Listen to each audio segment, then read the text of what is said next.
अगर संजय द्वारा अर्जुन के विशाल का वर्णन।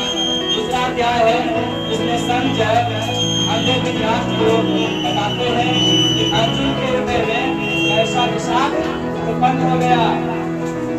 संजय बोले कि उस प्रकार करुणा से व्याप्त और आत्माओं से पूर्ण तथा व्याकुल नेत्रों वाले शोक युक्त अर्जुन के प्रति भगवान मधुसूदन ने यह वचन कहा। भगवान का वचन शुरू हो रहा है, पहला श्लोक है। श्री भगवान बोले, ये सुनो, ये समझ लो कि भगवान श्री कृष्ण तुम लोगों को सुना रहे हैं। समझा? यही मानकर चल रहा है कि भगवान श्री कृष्ण किसको सुना रहे हैं? हाँ, और सीखना किसको है? अर्जुन के माध्यम से भगवान हम लोगों के लिए आज के समय के लिए गीता का कर गए हैं। समझा? द्वापर के अंत में, द्वापर के बाद कलयुग शुरू होने वाला था ना, तो इस कलयुग के लिए भगवान श्री कृष्ण गीता का करके गए। श्री भगवान बोले, अर्जुन तुझे इस बात समझने में यह मोह किस हेतु से प्राप्त हुआ है?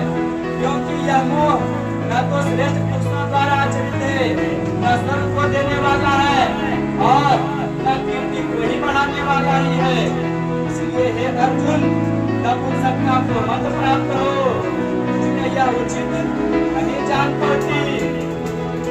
हे परंतप, हृदय की तुच्छ दुर्बलता को त्याग कर युद्ध के लिए खड़ा हो जाए।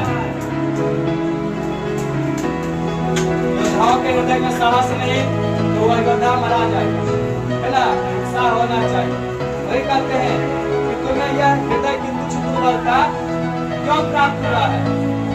तब अर्जुन बोले कि हे मधुसूदन, मैं रणभूमि में किस प्रकार बाणों से भीष्म पितामह और द्रोणाचार्य के विरुद्ध लड़ूंगा, क्योंकि हे हरिसूदन, वे दोनों ही पूजनीय हैं। कौन कौन? भीष्म पितामह और द्रोणाचार्य। भीष्म पितामह दादा है, दादा ही है ना, और द्रोणाचार्य गुरु है। इसलिए जिन महानुभाव गुरुजनों को न मारकर मैं इस लोक में भिक्षा का अन्न भी खाना कल्याणकारक समझता हूँ, क्योंकि गुरुजनों को मारकर ही इस लोक में रुधिर से सने हुए अर्थ और काम रूप भोगों को ही तो भोगूंगा। आज मोदी जी अन्नदान कर रहे हैं कि नहीं? एक आदमी पर 5 किलो अनाज दे रहे हैं, है ना? पता है कि नहीं पता?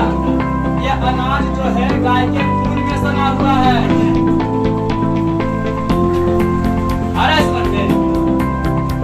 ये अनाज जो है, अरे हत्या करने के लिए लाइसेंस दिए ना, डॉक्टर दिए ना, तो खाना पर ना मौजूद योगी जी खाना भागी भी होता है।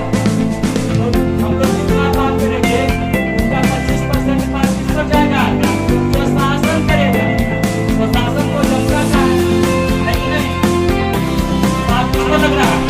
जनता का। जनता के माध्यम से यहाँ पर जनता को वोट देंगे हम, नेता लोग जुड़ाएगा, हम ही लोग पर लाठी चलाएगा, है कि नहीं? और बात कौन भोगे? हम लोग मेरे वोट से वो हत्या कराए और बात किसको लगे? हमको लगे। लोग सबने तो जनता का बात करना चाहिए था, बहुमत का काम हो कि दो हत्या बंद होना चाहिए। तो वोट ले लेता है, सेना हाथ में ले लेता है, खजाना हाथ में ले लेता है, उसके बाद कुछ सुनता ही नहीं। गांधी का नहीं है, गांधी जी संविधान बना है, नहीं बनाया। वोट आज लेगा और आज का हत्या कर रहा है, तो माना बंद करो। जनता के पास सबका तो मनमानी करता है। चलो ठीक, बताते हैं इस लोक में फिर से बने हुए आज काम वही तो बोलूंगा। और हम यह भी नहीं जानते कि हमारे लिए युद्ध करना और ना करना इन दोनों में से कौन सा श्रेष्ठ है। दूसरा बुद्धि भ्रमित हो गया है। अथवा यह भी नहीं जानते कि उन्हें हम जीतेंगे या हमको वे जीतेंगे, और जिनको मारकर हम जीना भी नहीं चाहते, वे ही हमारे आत्मीय धृतराष्ट्र के पुत्र हमारे सामने मुकाबले में खड़े हैं। अब बोले कि हम ये बोल रहे हैं कि गवंता का बाप जलता है, तो हमको लगेगा कि नहीं?